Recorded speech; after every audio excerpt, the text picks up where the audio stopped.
¿Qué tal? Buenas noches. Les agradezco la invitación al Colegio Mexicano de Anestesiología, el honor de estar compartiendo con ustedes el día de hoy y a los amigos de Sanofi Aventis la invitación también que nos hicieron. Eh, vamos a hablar de un tema que realmente cuando me lo plantearon dije, bueno, ¿qué le puedo yo decir a los anestesiólogos como cardiólogo al respecto de las valoraciones de riesgo cardiovascular? Sin embargo, yo creo que hay mucho que decir. 20 minutos quizá no sea suficiente para cubrir todas las posibilidades, pero bueno, sí me gustaría compartir con ustedes algunas inquietudes que tenemos al respecto. Y bueno, finalmente, pues, ¿qué es un riesgo cardiovascular? Pues aquella probabilidad de que algo salga mal en la cirugía. Finalmente, eso es lo que todo mundo tiene en mente, que el paciente no vaya a tener un evento tan fatal que lo lleve a la muerte. Finalmente, puede ser asociado bien al procedimiento quirúrgico o bien al proceso anestésico, de los cuales ustedes son los encargados. ¿Cuáles son los condicionantes de ese riesgo? Pues definitivamente el tipo de cirugía al cual nos vamos a enfrentar con el paciente va a determinar mucho del riesgo que va a tener el procedimiento en sí. Finalmente también hay que tener en cuenta, y es algo que obviamente no aparece en las guías, en qué centro estamos trabajando, con qué material contamos, desde medicamentos. Muchas veces he comentado en algunas pláticas que damos, sobre todo de arritmias, es el uso de algunos antiarrítmicos y siempre el comentario es, bueno, ¿y qué sucede si yo no tengo ese medicamento en ese momento? Bueno, pues sucede que el riesgo se va a incrementar, aunque las guías digan que puede ser un mínimo riesgo, un riesgo moderado, puede ser ante la falla de un material necesario, pues que los riesgos se incrementen. Obviamente también tenemos al paciente, al cliente final, que es el que va a determinar su estado de salud general, pues qué tan riesgoso puede ser el procedimiento. Finalmente, pues la comorbilidad que tenga el paciente, pues siempre estará impactando sobre ese riesgo. Obviamente, uno de los principales objetivos y de los principales temores que tenemos ante la evaluación del riesgo cardiovascular será la prevención de los síndromes coronarios agudos perioperatorios. En especial, bueno, pues de presión inestable, aquel proceso isquémico en el cual se den cambios electrocardiográficos y que puede precipitar lo que siempre tenemos en la mente, que es el infarto perioperatorio. Obviamente en las cirugías no cardiovasculares, pues bueno, quizá no tengamos tan frecuente esta situación, pero en realidad a veces es simplemente que no lo diagnosticamos. Incluso en el hospital en el que trabajo, que es el Hospital de Cardiología Siglo XXI, muchas veces los infartos perioperatorios quedan pues sin diagnóstico y es hasta tiempo después cuando alguien dice, bueno, pues aquí hay cambios electrocardiográficos, huellas eléctricas que no existían previamente y obviamente, bueno, pues eso nos debe de hacer pensar que si esto ocurre en un hospital en donde prácticamente todos son cardiólogos y están acostumbrados a ese proceso, en otros ámbitos pueda ser también muy importante esa situación. Una de las causas más frecuentes de suspensión que en lo personal yo he visto son las arritmias cardíacas, con mucho la extrasistolia ventricular, pero obviamente también la bradicardia sinusal, que sabemos que, bueno, hemos visto una serie de modulaciones neurológicas aferentes, obviamente el tono simpático y demás, que van a influenciar al paciente en que pueda caer una bradicardia y que se pueda aumentar y cursar con un caso grave durante el perioperatorio, en especial en las inducciones, en cuadros de compresión o de manipulación de vísceras. Y bueno, finalmente también hemos visto ritmo nodal, con QRS ancho, con QRS angosto. Todo esto en las guías no parece estar muy claro cuál es la importancia, cuál es el impacto real y qué decisión debemos tomar ante ese tipo de pacientes.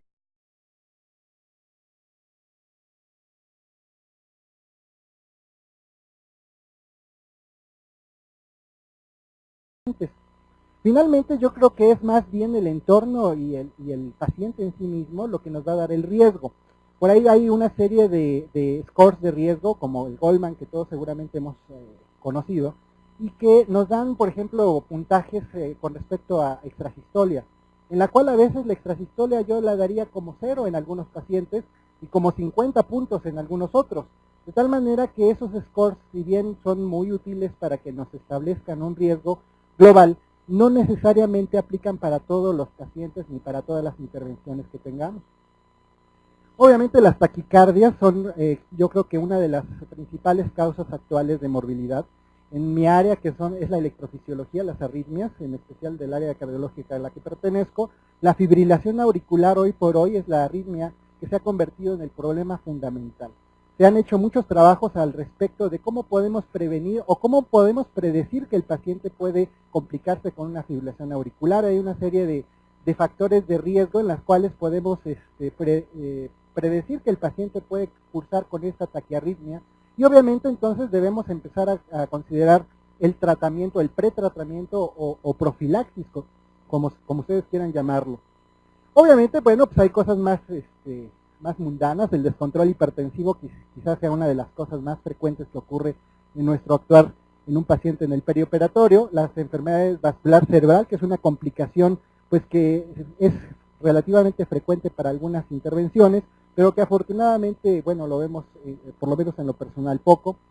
Y obviamente la descompensación de enfermedades previas, sobre todo el cuadro más grave, el cuadro terminal de cualquier enfermedad cardiovascular, que es la insuficiencia cardíaca, y su expresión más grave, que es el edema agudo pulmonar, con mucha frecuencia, sobre todo en pacientes ya cardiópatas conocidos, los cuales se someten a una cirugía no cardiovascular y que se manejan prácticamente igual que un paciente sin cardiopatía previa.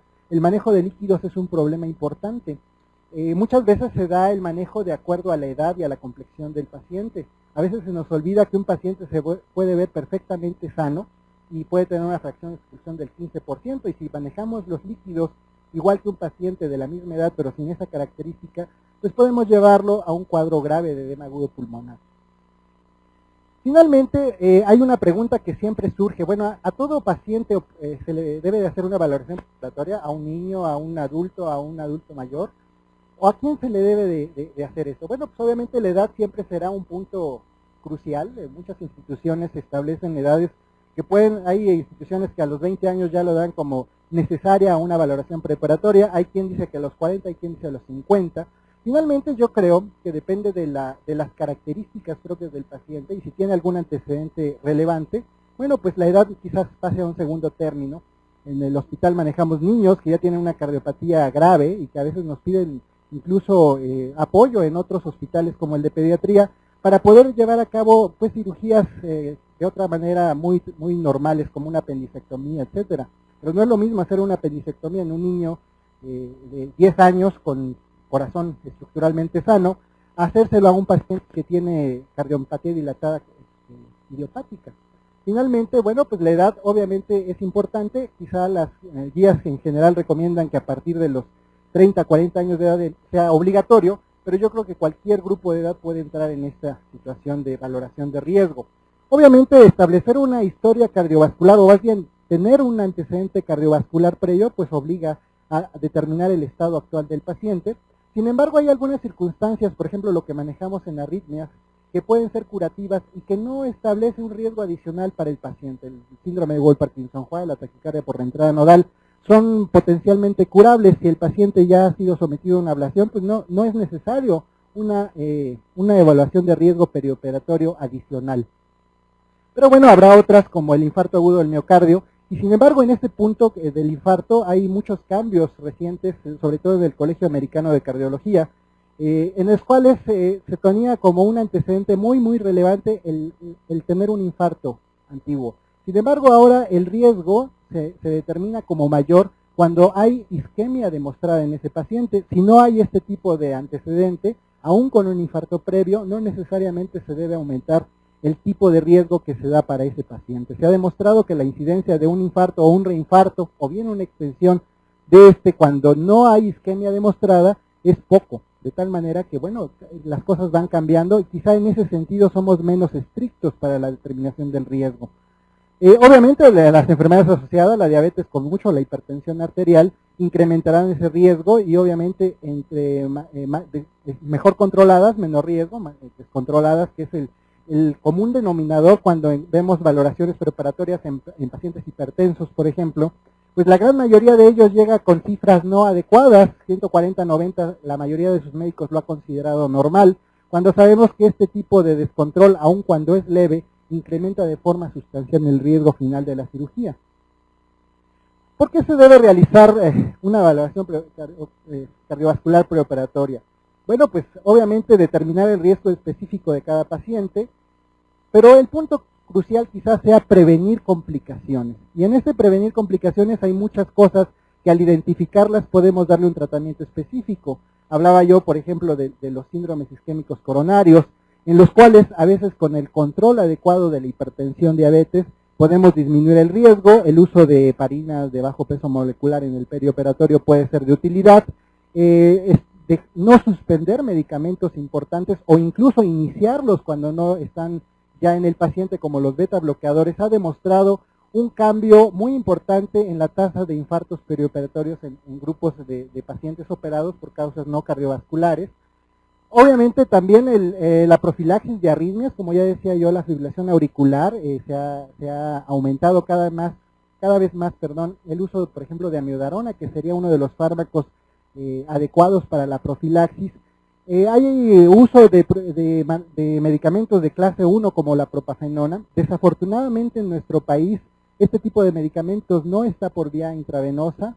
Nuestro arsenal terapéutico o farmacológico para el paciente en la etapa operatoria prácticamente se reduce a la amiodarona porque es el único actual que tenemos por vía intravenosa, y que obviamente en ese contexto del paciente en el perioperatorio o en el transoperatorio más bien, pues es la única vía que podemos acceder con facilidad para este tipo de pacientes. Hay que considerar pues el manejo o la prevención de los fenómenos tromboembólicos, que más adelante nos hablarán de ello en la siguiente ponencia. Y obviamente al final el resultado final será disminuir la mortalidad de estos pacientes. Recordemos que bueno, en México ha habido cambios radicales en los últimos 6 años, tan solo del 2000 al 2006 en la Encuesta Nacional de Salud.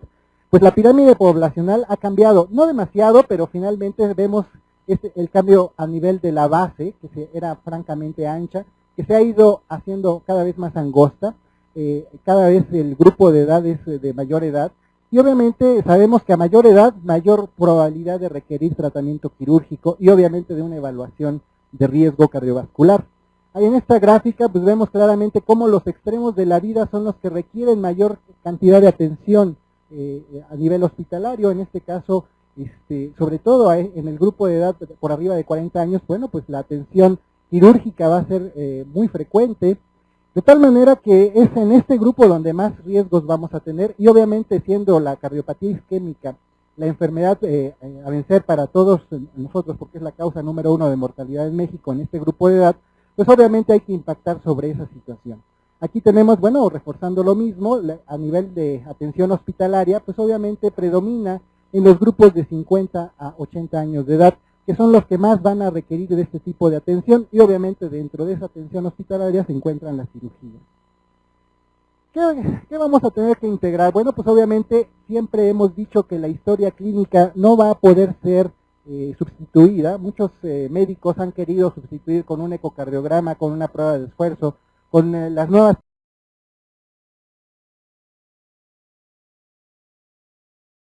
técnicas de estrés miocárdico, como medicina nuclear, como ecodobuta, la evaluación de riesgo cardiovascular. Sin embargo, la historia clínica sigue siendo hoy por hoy pues el pilar de este tipo de evaluaciones. Yo creo que el 90% de los factores pronósticos de un paciente se pueden integrar a través de la historia clínica. Obviamente una buena exploración física, cada vez más veo que el estetoscopio es un adorno que llevamos en el cuello los cardiólogos y que pocas veces lo utilizamos. Me ha tocado tener el problema de evaluar pacientes que tienen francamente soplos cardíacos y que un médico no lo evaluó previamente. De tal manera que una exploración física adecuada siempre es fundamental. Obviamente tendremos que apoyarnos también con estudios paraclínicos, sobre todo en esta época en la cual las enfermedades las podemos diagnosticar más tempranamente. De ellos, bueno, pues sin duda el electrocardiograma es el pilar para el cardiólogo. Si revisamos las guías de valoración preoperatoria del Colegio Americano, pues nos dicen que no necesariamente tenemos que tener un electrocardiograma. En lo personal creo que si es un estudio de bajo costo, con una alta probabilidad de diagnóstico de un síndrome isquémico coronario o un trastorno del ritmo grave que podemos prevenir antes de que esto ocurra y complique la cirugía, yo creo que vale la pena utilizarlo. En el Colegio Americano se refiere que si el paciente no tiene factores de riesgo mayores, y no ha tenido un cuadro de dolor precordial, no es indispensable hacer un electrocardiograma. En lo personal, desafortunadamente veo, y sobre todo en el grupo de pacientes diabéticos, que no todos ellos tienen un cuadro de angina típico, que algunas veces solo se manifiesta como cansancio, y es el único dato positivo que nos da, además de la diabetes. Finalmente, yo creo que es un estudio de bajo costo con alto impacto que debe de estar formando siempre parte de la evaluación. La teleradiografía de tórax, no hay duda, pues es una herramienta pues, prácticamente accesible en todas las unidades en donde se realiza un proceso quirúrgico, de tal manera que también nos dará información muy valiosa. Más adelante presentaré una serie de elementos diagnósticos que una teleradiografía de tórax nos hizo el diagnóstico diferencial, cuando un ecocardiograma, en teoría con mayor tecnología y más sofisticado, nos dio información errónea. Obviamente hay que enfocar otros estudios paraclínicos. He mencionado el ecocardiograma con dobuta para demostrar isquemia miocárdica, los estudios de perfusión por medicina nuclear, incluso llegar a un cateterismo cardíaco es necesario para algunos pacientes, pero no debe ser una rutina. El score de riesgo a través de estudios de este tipo de sofisticación, lejos de acercarnos a un riesgo mayor, perdón, a una evaluación mejor del riesgo, nos han reportado un proceso de diagnóstico para el paciente que lleva muchos estudios, es muy costoso, y al final cuando evaluamos contra lo que es la evaluación preoperatoria tradicional, no reporta beneficios y obviamente sí un costo que probablemente sea muy difícil costear para los sectores de salud público o personal para el paciente. El electrocardiograma comentaba, bueno, pues algunas veces puede identificar alteraciones que de otra manera no podríamos saber que el paciente tiene. Este es un paciente joven que nos llamaron por una extrasistolia de forma de bigeminismo. Sin embargo, en el análisis del electrocardiograma efectivamente vemos que tiene complejos anchos alternantes con complejos angostos y que de repente parecía hacer una carrerita de una taquicardia de concurrencia ancho. Sin embargo, bueno, pues cuando analizamos con más detenimiento el electrocardiograma vemos un intervalo PR corto, es un paciente joven que no tiene antecedentes ni de disnea ni de dolor precordial, sí de taquicardias paroxísticas, de tal manera que, bueno, aquí integramos un diagnóstico de síndrome de Wolff-Parkinson-White. El paciente por lo demás es sano, de tal manera que si le aplicamos los scores de riesgo tradicional, el Goldman, el ASA, pues daría un riesgo mínimo, porque además era una persona de 20 años con un ecocardiograma totalmente sano. Sin embargo, cuando analizamos el tipo de cirugía que se le iba a realizar y vemos que en esta cirugía se le iba a aplicar medicamentos vasoconstrictores, este tipo de situaciones puede dar una taquicardia que incluso es una causa de muerte súbita. De tal manera que si no hubiéramos tenido esta herramienta, pues obviamente hubiera pasado inadvertido. Este paciente, bueno, este es el electrocardiograma completo, desafortunadamente no se ve tan adecuadamente como quisiera. La onda delta se manifiesta claramente y bueno, ya después de un proceso de ablación, el paciente pues se normalizó su riesgo. Aquí la crítica a los scores de riesgo básicamente es que no identifican todos los riesgos posibles, de tal manera que es el clínico el que debe integrar todos los elementos para que no suframos problemas.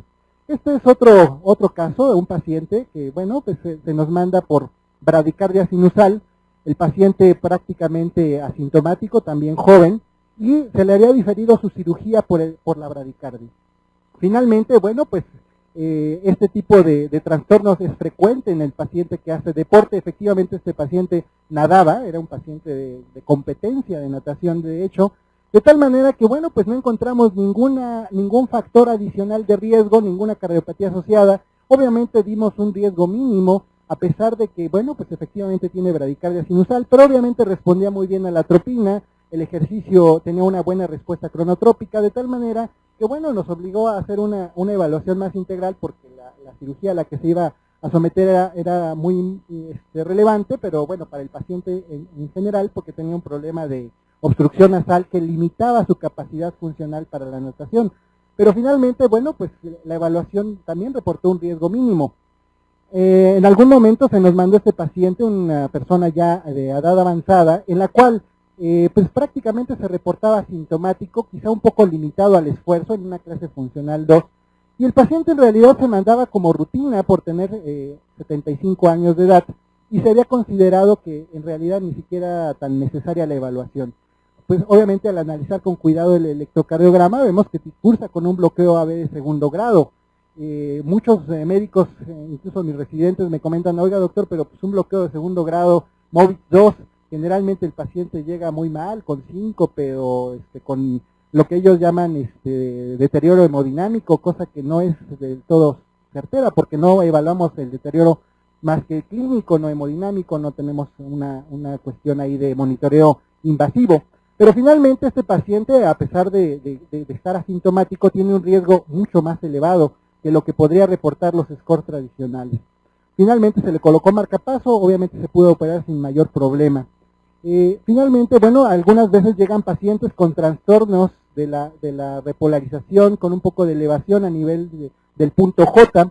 Este paciente joven, aproximadamente de 15 años, se consideró necesaria hacer una evaluación preoperatoria porque había sospecha de un síndrome coronario agudo. No había ningún factor de riesgo predisponente y esto lo vemos con mucha frecuencia y es repolarización precoz propia de un paciente joven.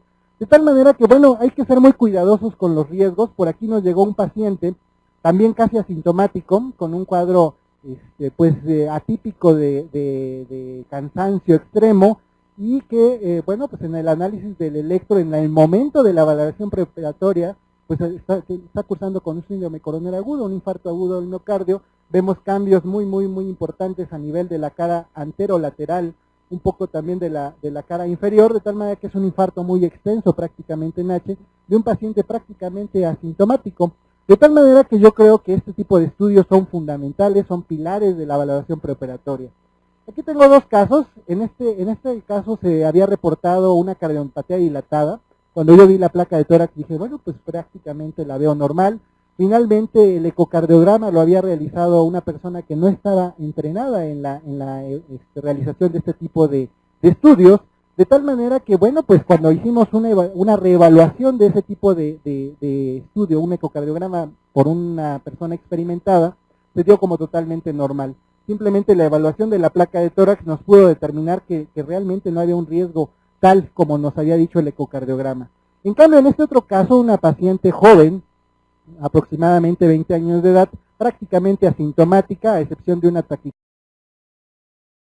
taquicardia supraventricular que se le dio tratamiento por vía de ablación, nos reportaba un ecocardiograma, un corazón estructuralmente sano. Y resulta que, bueno, el ecocardiografista, igualmente no muy avesado, no había visto bien las cavidades derechas. Tiene una cardiopatía congénita, se llama enfermedad de Epstein, que es una malposición de la válvula tricúspide, en la cual las cavidades derechas para los ecocardiografistas que no se dedican mucho a las cardiopatías congénitas no son tan evaluables como las izquierdas. Prácticamente un ecocardiografista en general se dedica a evaluar la función ventricular izquierda y todo lo que son cavidades y vasos del lado izquierdo. El lado derecho prácticamente no se evalúa, de tal manera que es posible a través de esta situación que cardiomegalias de esta magnitud puedan pasar inadvertidas en el eco y finalmente se dio como un corazón estructuralmente sano. Obviamente cuando vimos la placa de tórax, pues a pesar del ecocardiograma dijimos esta paciente tiene algo más.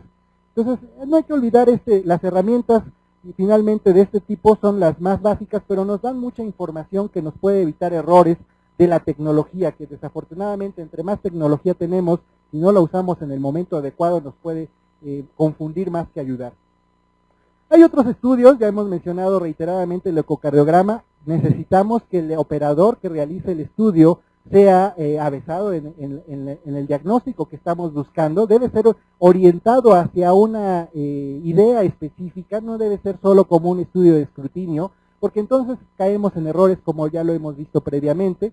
Obviamente en la presencia de alteraciones del ritmo siempre obligará a evaluarlas durante más tiempo que un electrocardiograma, y un monitoreo Holter quizás sea la mejor manera de evaluarlo. Hay que tomar en cuenta que debe de ser frecuente este tipo de alteraciones para que la podamos reportar o documentar en un monitoreo Holter. Y obviamente ante la presencia de riesgos de isquemia miocárdica, la prueba de esfuerzo quizás sea el estudio hoy por hoy, pues que nos va a reportar la probabilidad de cardiopatía isquémica de tipo aterosclerosis coronaria. Y obviamente pues podemos apoyarnos con estudios más sofisticados como es el ecocardiograma con dobuta o con estudios de perfusión miocárdica por medicina nuclear. Pero finalmente este estudio por sí solo, cuando es negativo, pues nos da un bajo índice de riesgo para el paciente perioperatorio. De tal manera que, bueno, pues son los estudios en general que debemos tener en mente cuando tenemos ya un diagnóstico específico. Obviamente la comorbilidad se asocia a un incremento del riesgo, en especial ya había mencionado el infarto agudo del miocardio, y este se ha ido modificando. Actualmente solo es la isquemia activa un riesgo mayor. La historia de infarto sí eleva a un riesgo moderado, pero no se considera ya como un riesgo mayor según el Colegio Americano. Yo creo que hay bastante evidencia de ese asunto. Con mucha frecuencia el infarto agudo es la causa de envío a nuestro hospital para evaluación preoperatoria y la gran mayoría de veces se da como un riesgo intermedio y no contraindica una cirugía, siempre y cuando, insisto, no haya isquemia residual activa en ese momento. Obviamente cuando hay signos o síntomas de insuficiencia cardíaca, pues esto obliga a la evaluación de la función ventricular izquierda para ver el manejo de líquidos, sobre todo si la cirugía requiere de este tipo de intervenciones para que el paciente salga adelante. La diabetes mellitus con mucho es una de las enfermedades que más nos complica. Obviamente las infecciones se relacionan con mucha frecuencia, la cardiopatía isquémica va de la mano y obviamente con su otra enfermedad que siempre va acompañada o que es muy frecuente, la hipertensión arterial, la cual la gran mayoría de veces, como he comentado, está descontrolada en el momento de la evaluación preoperatoria. De tal manera que, bueno, hay que tratar de que el paciente esté en cifras ideales o cercanas a lo ideal en el momento de la intervención para disminuir los riesgos. Hay otros marcadores paraclínicos de riesgo, como el nivel de creatinina, en el cual cuando es igual o mayor a 2 miligramos por decilitro, pues nos incrementará el riesgo, sobre todo de problemas renovasculares. La clase funcional, de acuerdo a la sociedad, a la New York Heart Association, la sociedad de Nueva York, la clase 1, 2, 3 y 4, que nos puede dar una evaluación funcional del paciente de tipo clínico y que nos puede ayudar a esta determinación de riesgo perioperatorio.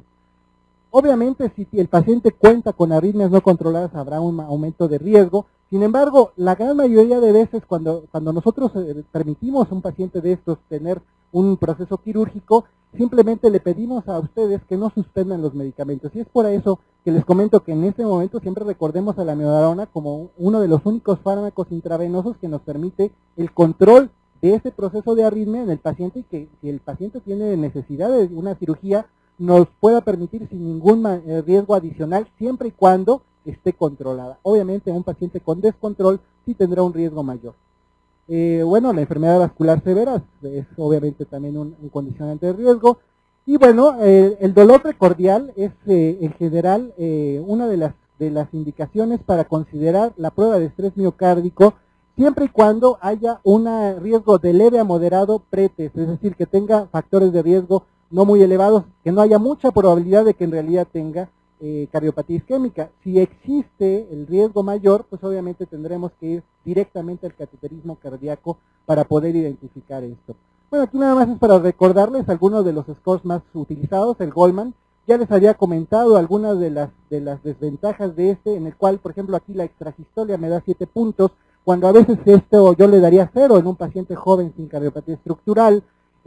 Algunas otras situaciones como la estenosis aórtica nos dan un puntaje de 3, cuando yo le podría en algunos casos hasta 10 o 15 cuando es severa este tipo de situación. Finalmente, recordar que este tipo de scores, pues bueno, nos ayudan a dar un perfil de riesgo que todos conocemos, pero que no es tan exacto como uno quisiera.